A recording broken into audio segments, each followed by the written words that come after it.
தங்கள் ரசனையால் தமிழ் சினிமா உலகை வாழ வைக்கும் ரசிகர்கள் யாவருக்கும் வெற்றி விமர்சனத்தின் முதல் வணக்கம்.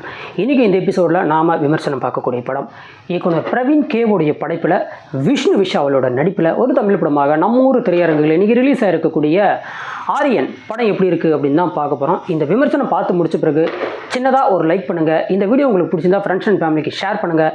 நீங்கள் இப்போ தான் நம்ம சேனலுக்கு புதுசாக வரீங்கன்னா மறக்காமல் நம்ம சேனலை சப்ஸ்கிரைப் பண்ணி தங்களின் மேலான கருத்துக்களை கமெண்ட்டில் சொல்லவும் மறந்துடாதீங்க.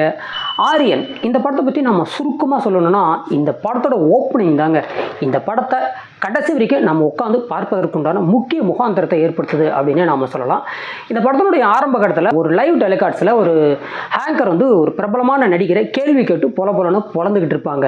அந்த நேரத்தில் திடீர்னு ஒரு துப்பாக்கி சத்தம் கேட்குது. யாருன்னா நம்ம செல்வராகவன், அதாவது அழகர். அவர் வந்து என்ன சொல்கிறாருன்னா, அடுத்த 5 நாளில் நான் 5 கொலைகளை பண்ண போகிறேன். இந்த 5 கொலைகள் கரெக்டாக 7லேருந்து 8 மணிக்குள்ளே கண்டிப்பாக நடந்தே தீரும். இதில் முதல் கொலை இன்னைக்கு இங்கே நடக்க போகுது அப்படின்னு சொல்லி தன்னைத்தானே துப்பாக்கியில் சுட்டுக்கிட்டு செத்துடுறாரு. ஸோ செத்த இவர் எப்படி மீதி 4 கொலைகளை பண்ணுறாரு? உண்மையில் அந்த 4 கொலைகள் நடந்ததா? அப்படி நடந்தால் அதை பண்ணக்கூடியது யார்? செத்து போன இவர் பண்ணுறாரா, இல்லை இவருக்கு பதிலாக வேறு யார் பண்ணுறாங்க? அப்படி பண்ணால் அதுக்கு உண்டான மோட்டிவேட் என்ன அப்படிங்கிறது அடுத்தடுத்து இன்ட்ரெஸ்டாக இன்வெஸ்டிகேஷன் த்ரில்லராக எடுத்து போன விதம் நல்லாவே இருந்தது அப்படின்னே நாம் சொல்லலாம். இப்போ இந்த படத்துடைய பாசிட்டிவ் அண்ட் நெகட்டிவ் அப்படின்னு எடுத்துக்கிட்டோம்னா, என்னை பொறுத்த வரைக்கும் இந்த படத்தோட ஃபஸ்ட்டு பாசிட்டிவ் இந்த படத்துடைய ஃப்ளாட் தாங்க, அந்த ஓப்பனிங் தாங்க. உண்மையிலே சொல்கிறேன், நல்லாவே ஓப்பனிங் பண்ணியிருந்தாங்க. இந்த படத்தினுடைய ஃபர்ஸ்ட் ஹீரோவை வரக்கூடியது விஷ்ணு விஷால் கிடையாதுங்க, இசையமைப்பாளர் ஜிப்ரான். இந்த படத்தில் பெரும்பாலான காட்சிகள் ஏற்கனவே நம்ம பார்த்த படங்களில் வரக்கூடிய ஒரு சிமிலரான சீன்ஸ் எல்லாம் வர்றதுனால அதனோட இன்ஃபேக்ட் நமக்கு பெருசாக போர் அடிக்காமல் இருக்கணுமே அப்படிங்கிறதுக்காக பின்னணியில் ஜிப்ரான் அவர்கள் இசையால் பேசியிருக்காரு பார்த்தீங்களா, அதுதாங்க வேற லெவல். இந்த படத்தில் பெரும்பாலான இடத்துல அந்த பின்னணி இசை நல்லாவே பேசுது. விஷுவல்ஸாக நம்மளை பெரும்பாலான இடத்துல மிரட்டலை, ஒரு இன்ட்ரெஸ்ட்டை ஏற்படுத்தலை, ஒரு கியூரியஸை ஏற்படுத்தலை அப்படின்னாலுமே அந்த பின்னணி இசை நிறைய விஷயங்களை நல்லாவே நம்மளை வந்து இருக்க வைக்குது அப்படின்னு நாம் சொல்லலாம். அடுத்ததாக இந்த படத்தில் விஷ்ணு விஷால் கிட்டத்தட்ட நான் இந்த படத்துக்கு போனது முக்கியமான காரணம், ராட்சசன் மாதிரி இந்த படம் இருக்குமோ அப்படிங்கிற ஒரு எண்ணத்தில் தான் இந்த படத்தை பார்க்க போயிருந்தேன். கிட்டத்தட்ட ராட்சசனுடைய ஒரு சீக்குவலாக தான் இந்த படத்தை எடுத்திருக்காங்க அப்படின்னு நாம் சொல்லலாம். அந்த மாதிரியான ஒரு சில விஷயங்கள், ஒரு சில சீன்ஸை கன்வே பண்ணப்பட்ட விதம் நல்லா இருந்தது. அப்படி இருந்தாலுமே இந்த படத்தில் இன்வெஸ்டிகேஷன் சீன்ஸில் நம்ம விஷ்ணு விஷால் வரக்கூடிய காட்சிகள் பெரும்பாலும் கொஞ்சம் கிளேசியாகவும் ஒரு சில இடங்களில் கொஞ்சம் கியூரியஸாக இருக்குது அப்படின்னு நாம் சொல்லலாம். அடுத்ததாக நடிப்பு அப்படின்னு எடுத்துக்கிட்டால், இன்னொரு பக்கம் அந்த ஹேங்கராக வரக்கூடிய அந்த நைனா ஓப்பனிங்கில் வந்து நான் 5 கொலைகளை பண்ண போகிறேன், இதுக்கு முக்கிய விக்டிமே நீ தான் அப்படின்னு சொல்லிட்டு செத்த பிறகு அவங்களையும் விஷ்ணு விஷாலையும் நோக்கி இந்த கதை பயணிக்குது.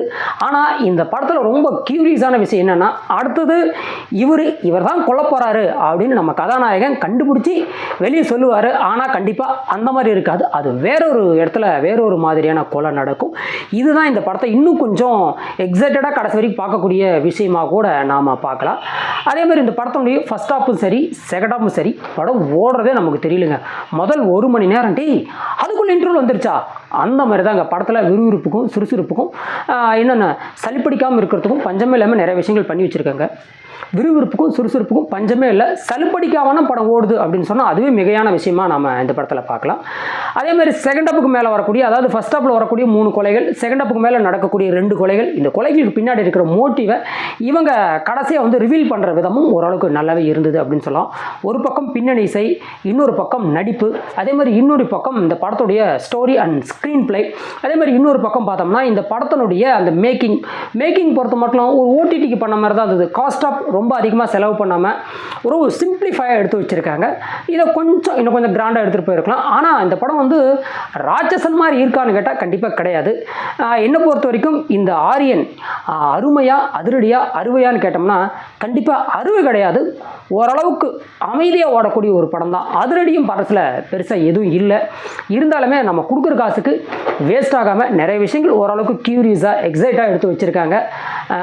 பெரும்பாலான லாஜிக் மிஸ்டேக்ஸு அதெல்லாம் நிறைய சம் ஆஃப் ட்ராபேக்ஸ் எல்லாம் இந்த படத்தில் வரத்தான் செய்யுது. அதெல்லாம் நம்ம சொல்லிக்கிட்டு இருந்தோம்னா ஆகாது. இதை விட கேவலமான படங்களெல்லாம் வந்திருக்கு.